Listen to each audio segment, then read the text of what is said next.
Too many individuals either don't know how to use the RSI indicator, or they use it incorrectly all the time. They start listening to incorrect advice after watching videos from foolish YouTubers. Honestly, it's like taking driving lessons from someone who's never driven a car. In this lesson, I'll walk you through the real methods to use it for Forex, cryptocurrency, and stock trading. There's a misconception that the RSI's overbought and oversold levels are only useful for identifying reversals. You've probably heard, if the RSI is above 70, this is where the market is considered overbought, and we can expect the price to reverse down. Same with the RSI going below 30, the market is considered oversold, and we can expect the market to reverse up. This, however, is entirely false.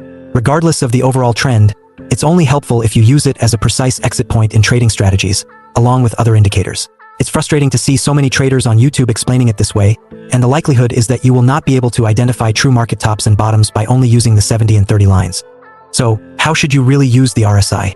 As a momentum indicator, neither 70 nor 30 is the most significant level on the RSI. Actually, it's the dotted line in the center, the 50 level. If the RSI cleanly breaks above the 50 level, it's a sign that the market is bullish. And when it cleanly breaks below the 50 level, the market is bearish. Any move back towards or around the 50 level functions as the momentum's level of support or resistance. Retests around the 50 level are actually great entries to jump into an uptrend or downtrend, or at least start developing a bullish or bearish bias on the market. You can even draw a box around it to avoid fakeouts even more, as a move above or below the 50 level could easily be a fakeout, and the market could still be in the same trend. Now, on to divergences. When the price is rising while the RSI is falling, this is known as a divergence. This is bearish and indicates that the market is likely to decline. This is where the 30 and 70 levels really come in handy, since RSI divergences are most important if they show above the 70 level and below the 30 level. These are great to use with the RSI if you use it properly.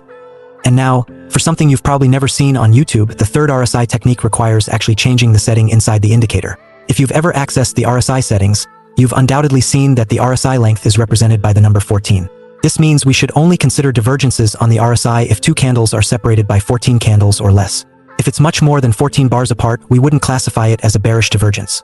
If you extend the length, you can use it as the optimal number of bars for the divergences on the RSI. Last but not least, the RSI's moving average, MA, can be used as a signal line, like when the RSI crosses over the MA to indicate a buy entry for a particular trading strategy. Or it can simply be used to view the RSI as a smooth value. The MA's crossing over the 50 line has greater significance than the RSI crossing over the 50 line alone, which is useful for trend following, as I previously explained. All things considered, the RSI is a relatively straightforward and practical indicator that can be used in strategies, traded divergences, and trend identification. So, if you want to become wealthy and please your spouse, please subscribe. And in the meantime, keep an eye on these candlestick patterns for the finest trading strategies.